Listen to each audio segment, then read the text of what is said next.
தமிழக மக்களுக்கு வணக்கம். அதாவது நான் என்ன சொல்கிறேன்னா, உதயநிதி ஜெயிச்சிருக்காருல்ல, அவர் மேலே எனக்கு டவுட்டு. என்ன டவுட்டுன்னு கேட்டிங்கன்னா, அவர் ஃபஸ்ட்டு பின்னாடி இருந்தார், எப்படி முன்னாடி வந்தாருன்னு எனக்கு தெரியல. சரி, பரவாயில்ல, அது போட்டோம், அதை பற்றி பிரச்சனை இல்லை. இன்னொரு விஷயம் என்னென்னா, அந்த பஸ் ஸ்டாண்டில் எல்லா மக்களுக்கும் பஸ் விடாமல் பண்ணது திமுக செஞ்ச வேலை. கண்டிப்பாக திமுக செஞ்ச வேலை. அப்புறம் ஓட்டுக்கு பணம் கொடுக்கலன்னு சொல்ல முடியுமா? யாராச்சும் சொல்லுவீங்களா ஓட்டுக்கு பணம் கொடுக்கலன்னு? ஓட்டுக்கு பணம் கொடுத்துதா இன்னைக்கு கடவுள் உங்களுக்கு இதுவே கொடுத்துருக்க கூடாது. ஆனால் கடவுளுக்கு ஒரு மன்னிக்கிற தன்மை இருக்கு. நீ கடவுளை எட்டி உதைச்சா கூட கடவுளை என்ன பண்ணுறான், அவனுக்கு கொஞ்சம் தண்ணி ஊற்றுறான். அந்த தண்ணி தான் இது. ஆனால் இதுவே உங்களுக்கு அதிகம், திமுக காரங்களுக்கு இதுவே அதிகம். இன்னொன்று இப்போவே ஆரம்பிச்சிட்டாங்க, கொளத்தூர் தொகுதியில் இப்போவே ஆரம்பிச்சிட்டாங்க.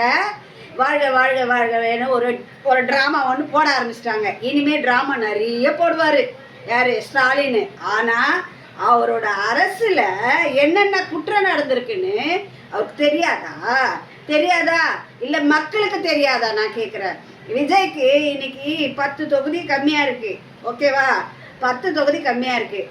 இதுக்கு காரணம் நான் சொல்கிறது, பூத்தில் திருட்டுத்தனம். 1 மணிக்கு அங்கே என்ன வேலைன்னு தெரியல. அது காணொலியில் நான் பார்த்தேன். அதே மாதிரி பஸ் ஸ்டாண்டில் ஒரு பஸ் ஸ்டாண்டில் மக்களை பஸ் விடாமல் ஓட்டு போடுறதுக்கு ஓட்டு போடுறதுக்கு பஸ் விடலை. இது தெரிஞ்சு நடந்த ஒரு இது. இவங்க ஓட்டுக்கு பணம் கொடுக்கலன்னு இவங்க வாயை திறந்து சொல்லிட முடியுமா? ஓட்டுக்கு காசு கொடுத்து ஜெயிச்சுக்கிட்டு உங்களுக்கு என்ன ஒரு இப்போவே ஆரம்பிச்சிட்டீங்க கொளத்தூரில். நம்ம பெரிய தியாகி ஸ்டாலின் மாதிரி. என்ன தியாகி நீங்கள்? பாலியல் வன்கொடுமை நடந்தது, ஒரு தண்டனை கடுமையாக வீழ்ச்சிங்களா? நீங்கள் கொடுக்கல. அதே மாதிரி அண்ணா பல்கலைக்கழகத்தில் ஒரு பொண்ணுக்கு பாலியல் வன்கொடுமை நடந்தது, அதுக்கு என்ன பண்ணீங்க? அண்ணா பல்கலைக்கழகத்தில் ஊழல், அதுக்கு என்ன பண்ணீங்க? டாஸ்மாக் ஊழல். மக்கள் எல்லாம் ஆண் பிள்ளைகளை போதையில் சுற்றிட்டு இருக்காங்க. எல்லாம் அதாவது போதை இல்லைன்னு நான் சொல்ல வரல, இப்போ அதிகமாகிடுச்சு. இது எப்படி உங்கள் ஆட்சியில் எப்படி இது அதிகமாகிடுச்சு நான் சொல்கிறேன். நீங்கள் இல்லைன்னு நிரூபிச்சிருவீங்களா? ஸ்டான்லி மருத்துவமனை பின்னாடி கஞ்சா செடி வளர்ந்துடு. சுகாதாரத்துறையில் ஒரு குழந்தை, ஒரு போலீஸ்காரோட குழந்தை கால் போச்சு. இதுக்கு என்ன பதில் சொல்லுவீங்க? அதாவது இது எனக்கு தெரிஞ்ச விஷயம், கொஞ்சம் தான் சொல்கிறேன். என்ன நிறைய இருக்கு. இப்போ ஒரு பாலம் ஒன்று கட்டிட்டு இருக்காங்க, ஆறு ஆக்கிரமிச்சு. அந்த பாலம் யார் கட்டுறாங்கன்னு தெரியல எனக்கு. மாரிதாஸ் சொல்லியிருக்கிறாரு. என்ன பண்ணலை நீங்கள்? நீங்கள் அப்படி ஒரு நன்மை செஞ்சிட்டீங்க. எல்லாரும் வீடு இடிக்கிறது இல்லாமல் கோவில் இடிச்சிங்க. அந்த கடவுள் உங்களுக்கு இப்போ போட்டிருக்காரு பாருங்க, அது பிச்சை உங்களுக்கு.